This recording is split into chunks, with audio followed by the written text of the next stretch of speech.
Hola, soy Violeta Caro, monitora del taller de pintura al óleo de la Corporación Cultural de Puente Alto. En esta oportunidad corresponde la clase número 4, en donde el objetivo será aplicar gamas cromáticas, frías y cálidas, utilizando la técnica directa.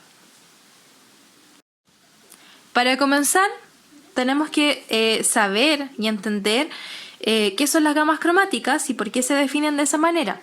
Las gamas cromáticas se definen como agrupación de colores en función a sus características y sus variaciones. Por ejemplo, de acuerdo al valor que presentan, a la saturación y en dónde se encuentran en el círculo cromático. En este caso vamos a trabajar con las gamas cálidas y las gamas frías, utilizando obviamente los colores cálidos y los colores fríos. Y tenemos que entender también qué son los colores cálidos y qué son los colores fríos.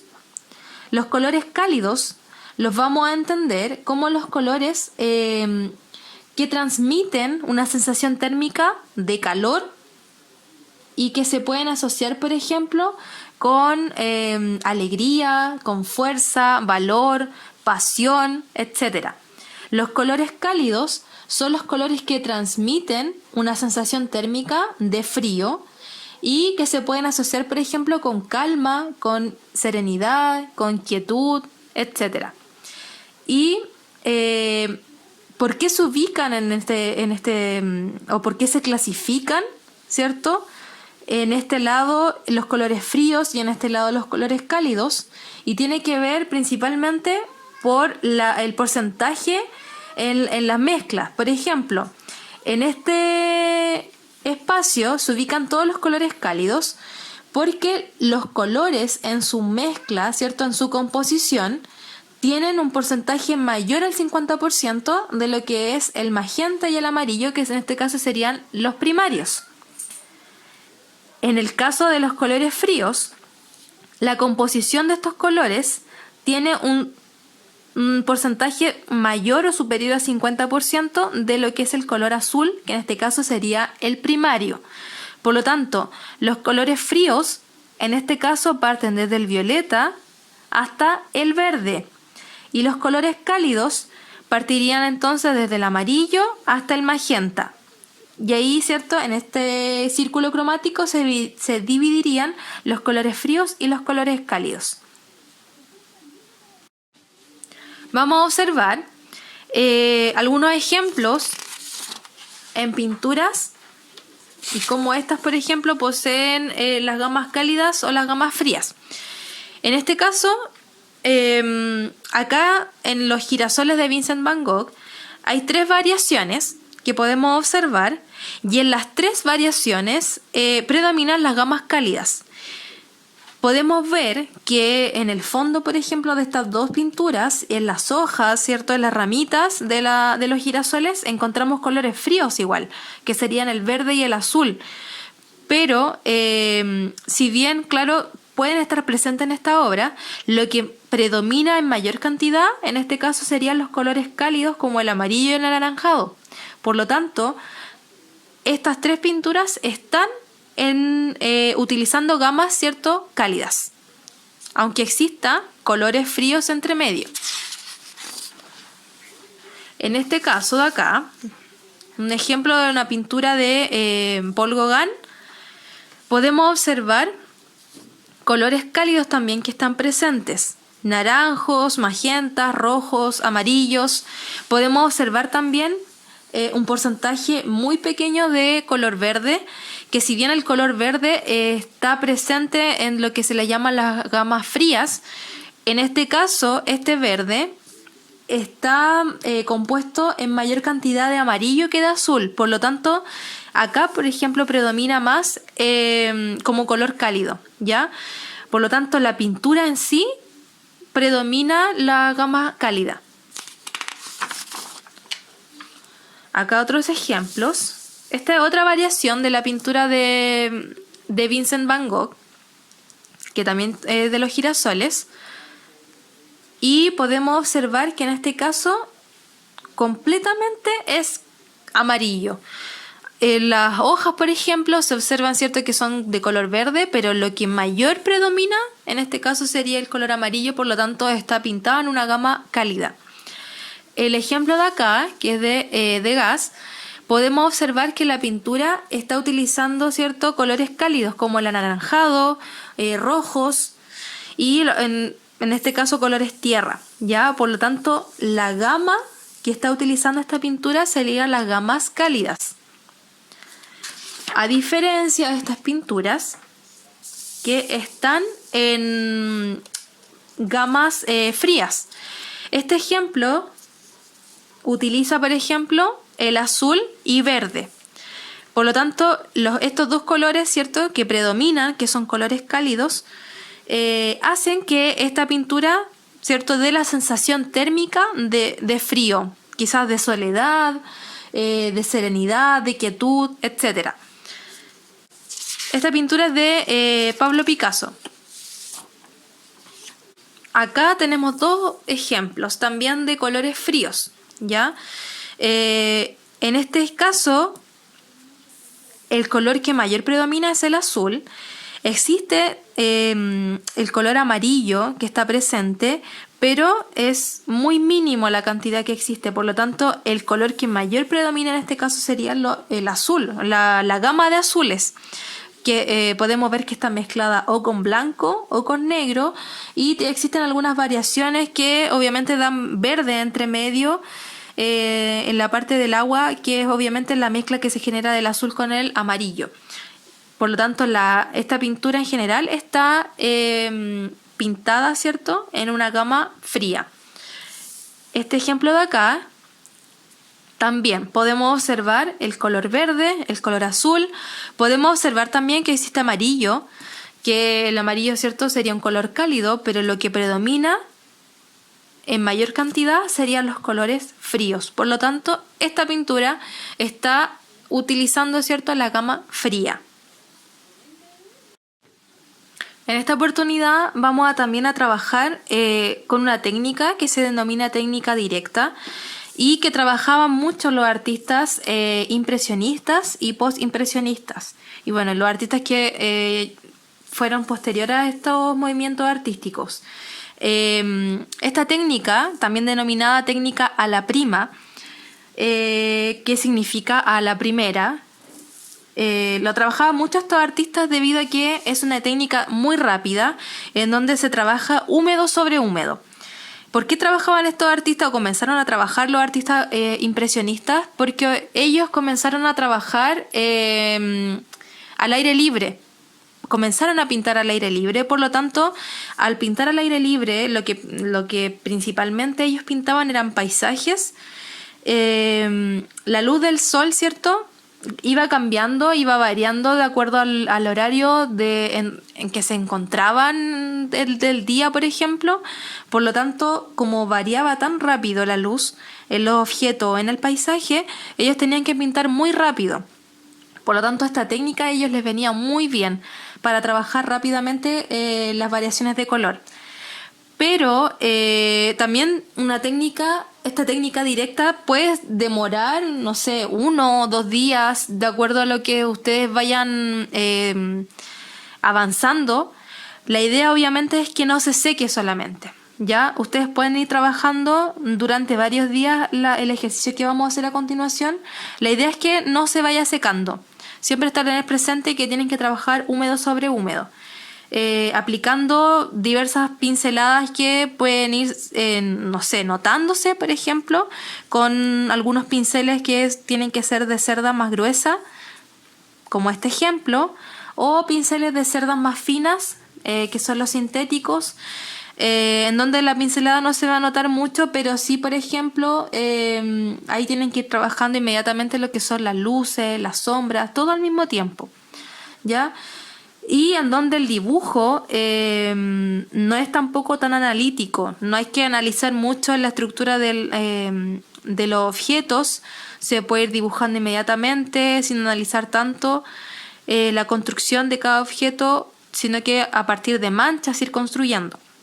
Entonces, lo que vamos a trabajar es esta técnica hoy día, tratar de aplicarla en el ejercicio que vamos a hacer a continuación y donde ustedes tienen que escoger un objeto.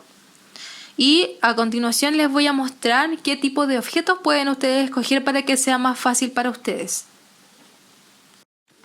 Ya, en este caso yo voy a trabajar con un pocillo y con un platillo blanco. Voy a agregar también una cuchara. Si ustedes quieren agregarla, pueden hacerlo, ¿ya? Pueden trabajar no solo con una taza o con un pocillo, pueden trabajar una tetera o cualquier objeto, pero que ojalá sea blanco, para que les sea mucho más fácil trabajar el tema de la luz y la sombra.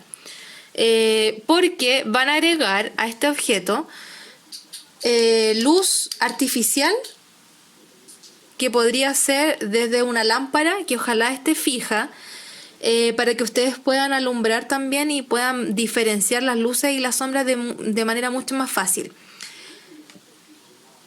La idea es que ustedes trabajen, ojalá, de un horario de tarde o de noche, en donde la luz artificial no vaya variando. A diferencia, si ustedes trabajan con luz natural en el día, puede variar la luz en el objeto. Entonces, de preferencia, ojalá sea en la tarde o en la noche con la luz artificial. Ya, ustedes ahí van viendo en qué posición van a dejar el objeto, si lo van a pintar de esta manera, el ángulo ustedes lo van a escoger. Ya, entonces, si ustedes quieren también pueden trabajar a partir de una fotografía, si piensan que se van a demorar más días. Lo ideal sería trabajar en poquitos días, en 2 o 3 días máximo, ¿ya? Pero si ustedes quieren sacar la fotografía como apoyo, también lo pueden hacer. Recuerden que la fotografía siempre va a variar. Si ustedes quieren, por ejemplo, trabajar el color, ¿ya? Va a variar un poco, no va a ser igual a trabajarlo en vivo. La idea es siempre trabajar en vivo, en este caso, en este ejercicio. Ya, vamos a partir entonces trabajando con la tela que ya estaba imprimada de la vez pasada. Lo enseñé, ¿cierto? Lo hicimos en la clase anterior. Que era la imprimación o el color, aplicar el color de base para la tela. Ya en este caso ya está seco hace harto rato, entonces lo ideal ahora es trabajar netamente en el dibujo que sea rápido, un boceto muy rápido de lo que es el objeto que van a trabajar ustedes. Yo trabajo, en este caso voy a trabajar con pinceles de pelo suave. Ustedes pueden trabajar también con pinceles de pelo más duro, que son los pinceles de pelo natural, y que les va a dejar una marca mucho más... una pincelada más marcada, ¿cierto? En la tela. Cuando ustedes quieran pintar, no sé, agregar un trazo más grueso. Pero yo en lo personal me gusta más trabajar con estos que dejan un poquito más suave la pincelada. Pueden trabajar con estos que son que son planos y son cortitos. Los biselados, que sirven harto. Los punta almendra o lengua de gato, como se les llama también. Son bien prácticos para trabajar. Yo voy a trabajar con este, que es el número 2, para trabajar lo que es dibujo y trazado del dibujo. Acá también tengo uno de pelito corto, plano. Y bueno, la punta almendrada, que sirve harto, lengua de gato, en un número 8 pueden trabajarlo.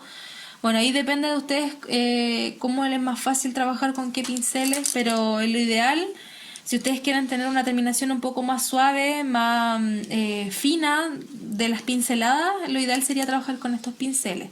Y ahora, si ustedes quieren que se note la pincelada y que quede evidencia como de la gestualidad, de todo lo que ustedes están haciendo, trabajen con un pincel más de pelo duro. Ya, lo que vamos a hacer ahora es hacer el boceto. Yo voy a utilizar este tamaño y voy a utilizar este de acá. Ya, la idea es trabajar el dibujo o la estructura del objeto, pero no analíticamente, no vamos a analizar las medidas exactas ni nada, sino que vamos a trabajarlo directamente en la tela, haciendo trazos rápidos, como los bocetos o los croquis, ¿ya? Algo muy rápido. Recuerden que la técnica de la pintura a la prima, la técnica directa, es una pintura que ustedes tienen que trabajar de manera más rápida, ¿ya? Vamos a trabajar con trementina, no trabajen con secativo porque lo que queremos es demorar, ¿cierto? Un poco el secado de la pintura. Ya recuerden que es húmedo sobre húmedo. Entonces, utilizan los colores primarios que tengan. Acá ya en este caso yo tengo el ultramar, no tengo el de Prusia. Tengo el amarillo limón y el el rojo carmín. Pueden también partir solamente con estos tres, ¿ya? Y ahí ustedes van mezclando y van trabajando con luz y con sombras.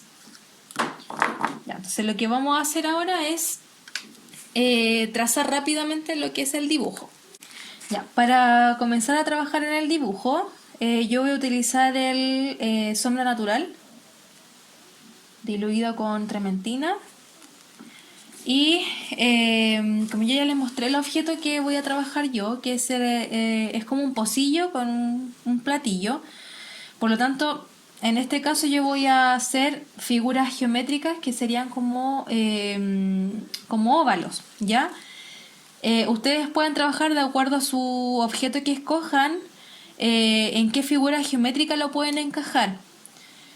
Entonces, la idea, recuerden que tienen que ser trazos rápidos y centrar el dibujo. Bueno, primero voy a hacer el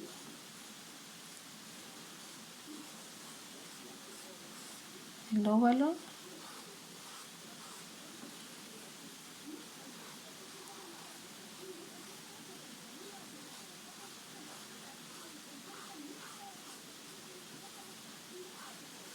Ahí.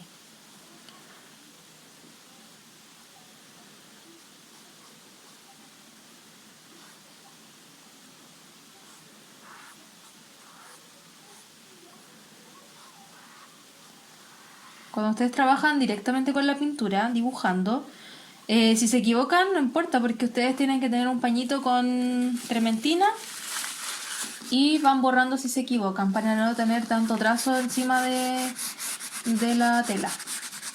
Se borra súper fácil para trabajar de esta manera. De hecho, si ustedes lo desean, también pueden trabajar inmediatamente con la pintura, o sea, aplicando los colores y dibujando al mismo tiempo.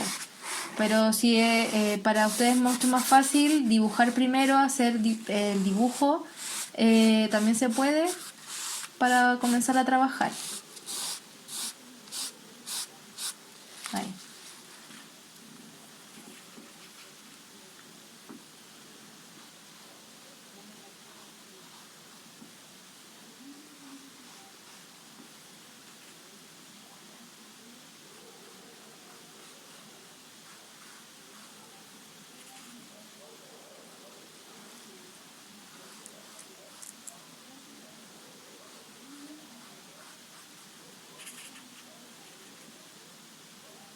Y voy a marcar a dónde va, por ejemplo, el otro óvalo donde iría el platillo, abajo.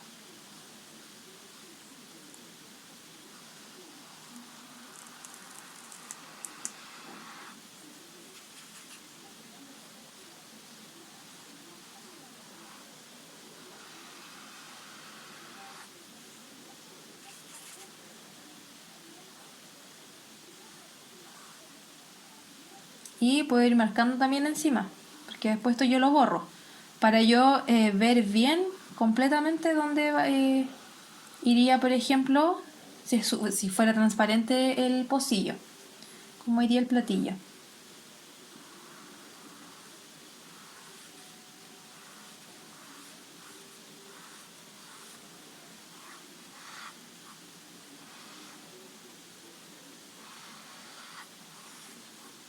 Ahí, ¿ya? Entonces yo borro esto para que no me confunda en el dibujo.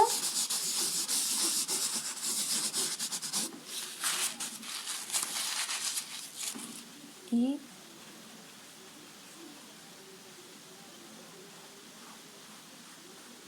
dibujaría ahora lo que es la cuchara. Hago primero la línea para marcar la dirección.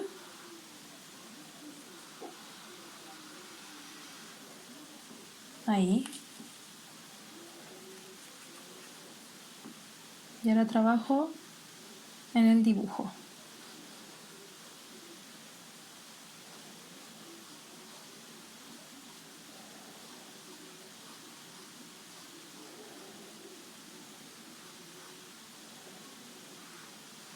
Ya, en este caso yo voy a comenzar a trabajar con un pincel más delgadito porque esta línea necesito que me quede mucho más fina. Entonces cambio el pincel, voy borrando algunas cosas para no confundirme.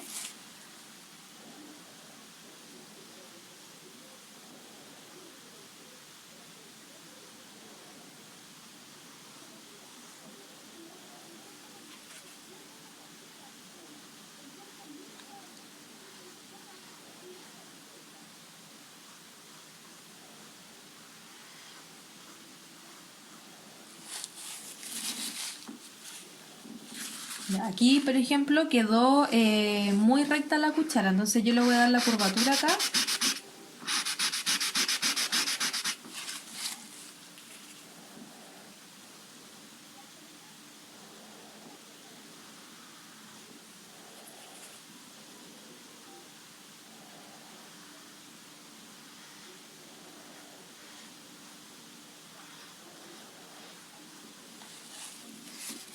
Ya. Y todo lo demás, lo que es dibujo, se puede ir arreglando a medida que después ustedes van pintando. Ya. Entonces la idea no es ocupar tanta pintura porque lo que hay que hacer es que se seque más rápido esto para ustedes después ir aplicando los colores encima. Entonces van borrando el exceso sin borrar el dibujo, obviamente.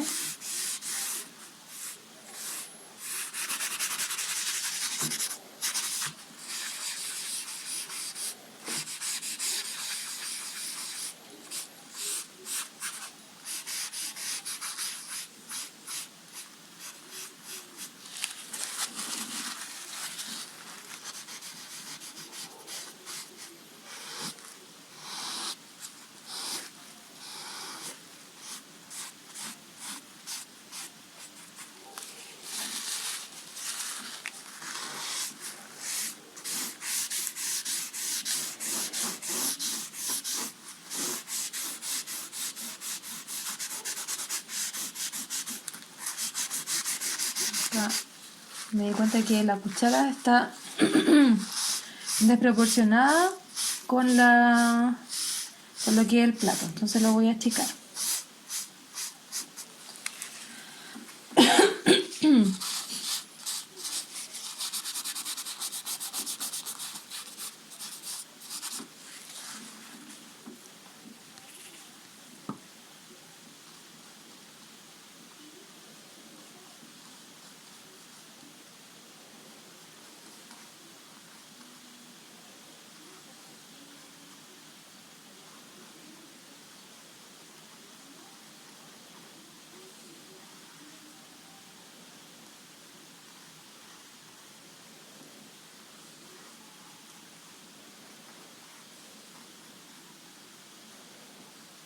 Ahí.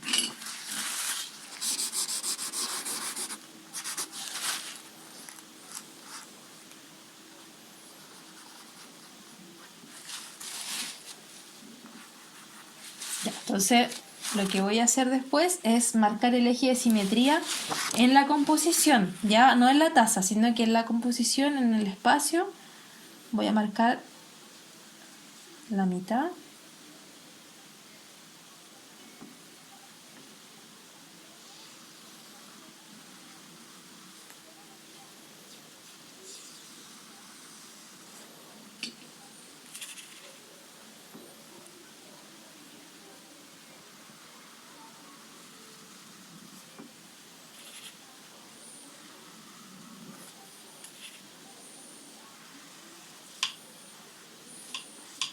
Ya.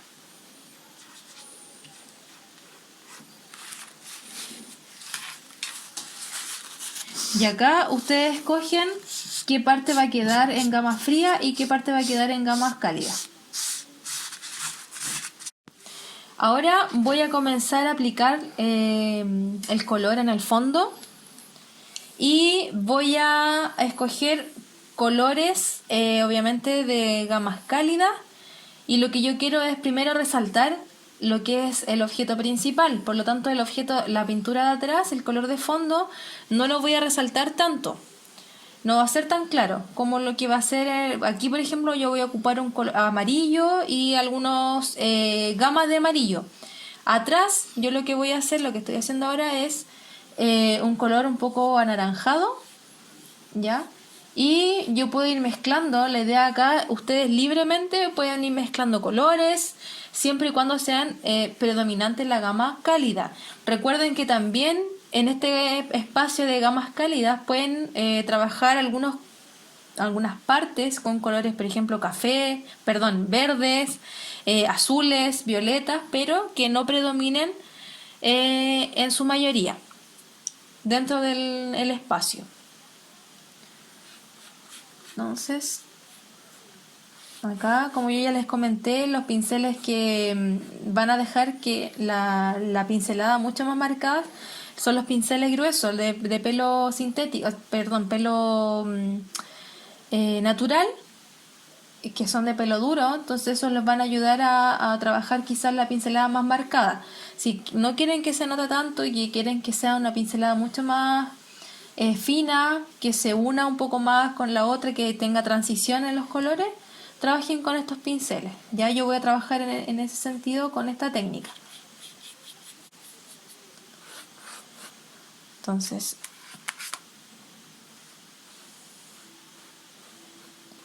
obviamente acá yo estoy aplicando los colores, pero siempre basándome en lo que estoy observando, que es el fondo, si tiene luz o no.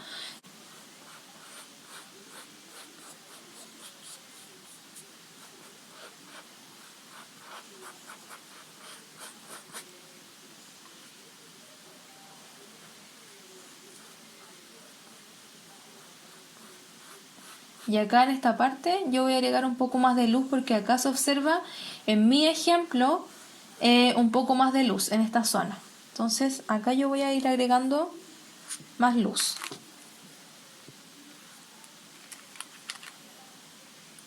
Acá voy a agregar más sombra.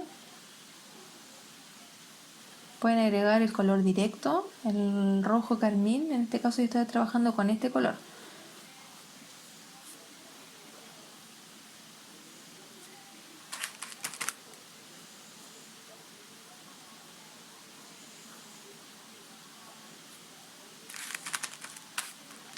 Tienen que siempre ir limpiando los pinceles, ¿ya? Ya, yo voy a trabajar ahora con blanco.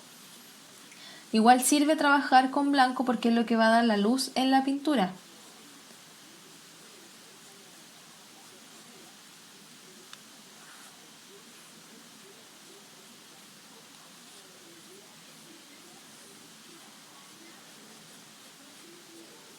Recuerden que en este caso, en esta técnica se utiliza todo directo, entonces yo puedo ir pintando luz y sombra al mismo tiempo. Puedo ir haciendo transiciones.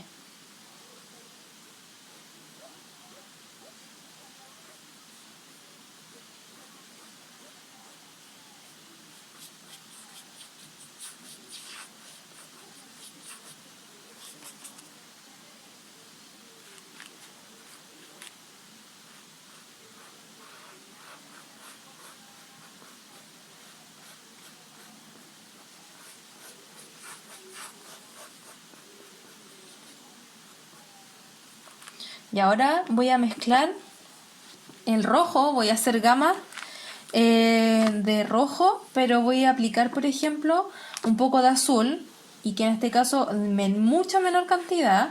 Entonces voy a hacer un rojo un poco más frío, que sería como un violeta. Entonces lo voy a aplicar en esta parte donde hay más sombra. Entonces aquí igual yo estoy ocupando colores fríos para trabajar, pero lo que predomina son los colores cálidos en las mezclas.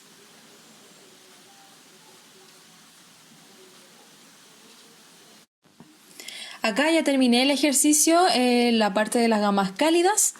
Yo agregué algunos colores fríos para enfatizar un poco en las sombras, y ustedes también lo pueden hacer, obviamente siempre y cuando sea en menor cantidad en comparación a los colores cálidos. Ya para la próxima clase va a quedar pendiente entonces el trabajo con las gamas frías, y para después terminar y concluir con el ejercicio de hoy. Espero que les haya gustado el video, que hayan entendido bien, y nos vemos la próxima clase.